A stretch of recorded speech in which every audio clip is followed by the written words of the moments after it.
Imaginez que vous vous baladez dans la rue avec votre ami. Tout en marchant, vous discutez, quand soudain apparaît sur votre chemin un homme avec un pistolet à la main. Votre attention, qui était encore consacrée il y a quelques millisecondes à la conversation que vous aviez avec votre ami, a été attirée automatiquement vers cet homme qui représente une potentielle menace pour vous. Faisons un arrêt sur image. À ce moment-là, que se passe-t-il dans votre cerveau? Eh bien, pour le comprendre, il faut que je vous explique comment marche notre attention. Tous les jours, nous sommes constamment bombardés d'informations. Par exemple, lorsque vous êtes en train de marcher dans la rue avec votre ami, avant de voir l'homme armé, vous avez croisé différentes personnes, des voitures, entendu des sons, peut-être même senti des odeurs.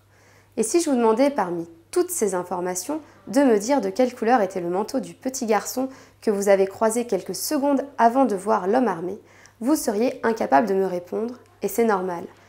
Pourquoi? Parce que nos ressources attentionnelles sont limitées, c'est-à-dire que nous n'avons pas la capacité pour traiter toutes ces informations. Du coup, nous les sélectionnons et nous portons donc notre attention qu'à une infime partie d'entre elles.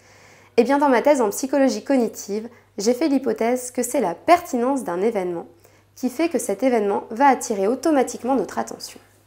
La pertinence d'un événement, c'est l'importance de cet événement pour vous, à un moment donné, en fonction de vos buts et de vos besoins.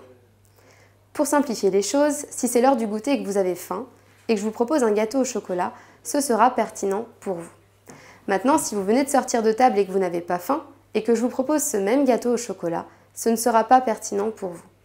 Vous l'avez compris, la pertinence varie en fonction de vous, du moment et de vos besoins.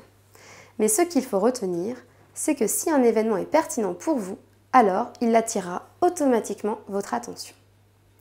Maintenant, vous comprenez pourquoi l'homme armé a attiré votre attention, il représentait une menace potentielle pour vous et était donc pertinent.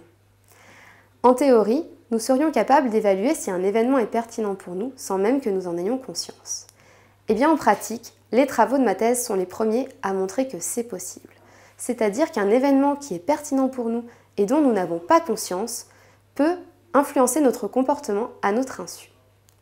Vous l'avez compris, l'intérêt de mes recherches est donc de comprendre comment fonctionne notre attention et cela revient à comprendre comment nous fonctionnons. Puisque vous ne le savez peut-être pas, mais votre attention est une ressource extrêmement précieuse car c'est d'elle que dépend votre perception du monde et vos interactions avec ce monde. Alors, merci de votre attention.